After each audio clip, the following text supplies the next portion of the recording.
teman-teman, jadi di sini aku bakal bahas tentang latar belakang ekspansi bangsa Barat ke Indonesia. Nah, pada saat itu Indonesia masih disebutnya sebagai Nusantara ya teman-teman. Nah, periode-periode ini tuh periode-periode yang sangat-sangat penting dalam sejarah Indonesia. Kenapa?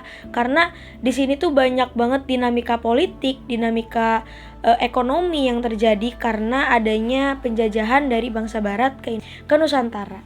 Nah, jadi latar belakang yang pertama itu motifnya itu karena motif ekonomi.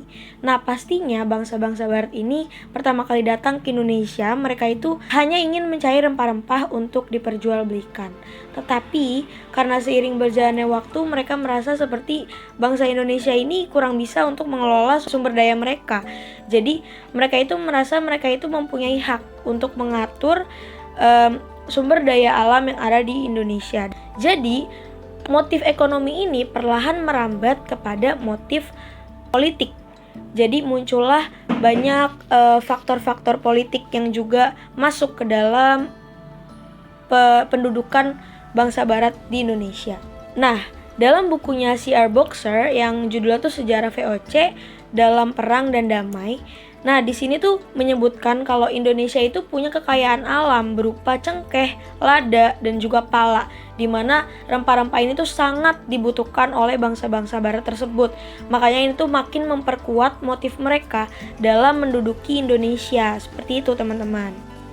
Nah, terus pada akhir abad ke-15 dan juga awal abad ke-16, di situ tuh sudah mulai kemajuan teknologi pada kelautan. Jadi mereka itu mulai menemukan jalur-jalur pelautan baru.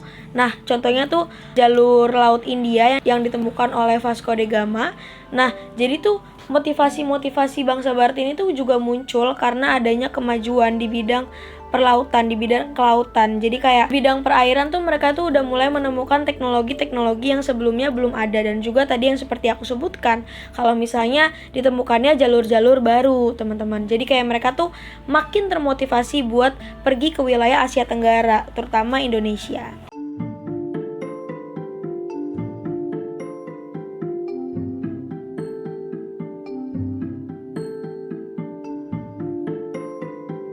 Nah, pada akhirnya mereka mengetahui bahwa Nusantara itu memiliki sumber daya seperti rempah-rempah yang sangat kaya. Nah, itulah yang menyebabkan para bangsa Barat ini mulai tertarik untuk mendarat ke wilayah Nusantara. Hal itu diawali oleh Portugis yang datang ke Malaka, lalu diikuti oleh Spanyol, dan berikutnya Belanda atau yang biasa kita sebut VOC. Kedatangan bangsa Barat di Nusantara itu diawali oleh datangnya bangsa Portugis di Malaka pada tahun 1511. Bangsa Portugis mulai memonopoli sumber daya alam yang ada di Nusantara. Dan kemudian 10 tahun setelahnya, yaitu tepatnya pada tahun 1521, Spanyol datang ke Nusantara dan menjalin hubungan sekutu dengan Tidore. Namun, pada tahun 1529, Portugis menyatakan bahwa Spanyol telah melanggar perjanjian perbatasan wilayah kekuasaan. Akhirnya, Spanyol kembali menempati Filipina. Dan selanjutnya ada kedatangan bangsa Belanda di Nusantara, dan kemudian juga ada bangsa Inggris yang ikut memonopoli sumber daya alam di Nusantara.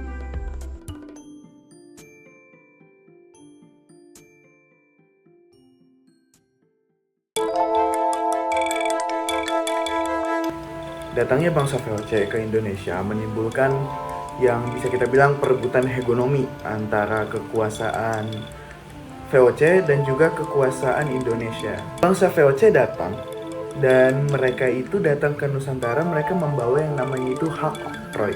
Hak oktroy ini adalah hak yang dikasih oleh Staten General Belanda kepada VOC agar mereka itu bisa memonopoli perdagangan Timur Tanjung Harapan.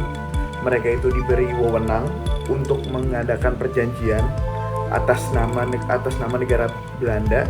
Mereka yang mendirikan benteng, memiliki tentara sendiri, hingga bisa menyatakan perang atas nama Belanda. Dengan legitimasi kuasa negara inilah, dengan hak oktroy inilah, VOC itu bukan hanya perusahaan dagang, tetapi juga sebagai kekuatan politik dan militer yang agresif.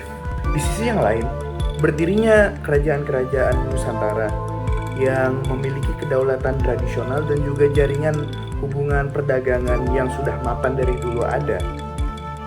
Dan datangnya VOC dengan ambisi mereka untuk memonopoli perdagangan tersebut, maka timbullah konflik perebutan hegemomi. VOC menggunakan strategi divide et impera, campur tangan dalam suksesi kerajaan, memaksa perjanjian dagangan eksklusif yang merugikan, akhirnya juga menggunakan kekuatan militer untuk menguasai pusat-pusat produksi rempah seperti Maluku, Banten, dan jalur pelayaran di Selat Malaka.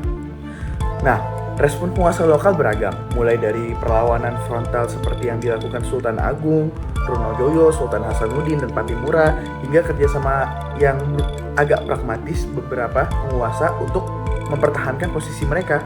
Namun, kombinasi keunggulan organisasi, teknologi militer, dan hak istimewa hak oktroy yang tadi, VOC pada akhirnya perlahan-lahan mengikis kerajaan-kerajaan yang mulai mempertahankan teritori mereka, dan akhirnya VOC lah yang menang. VOC yang menguasai, memonopoli perdagangan rempah tersebut.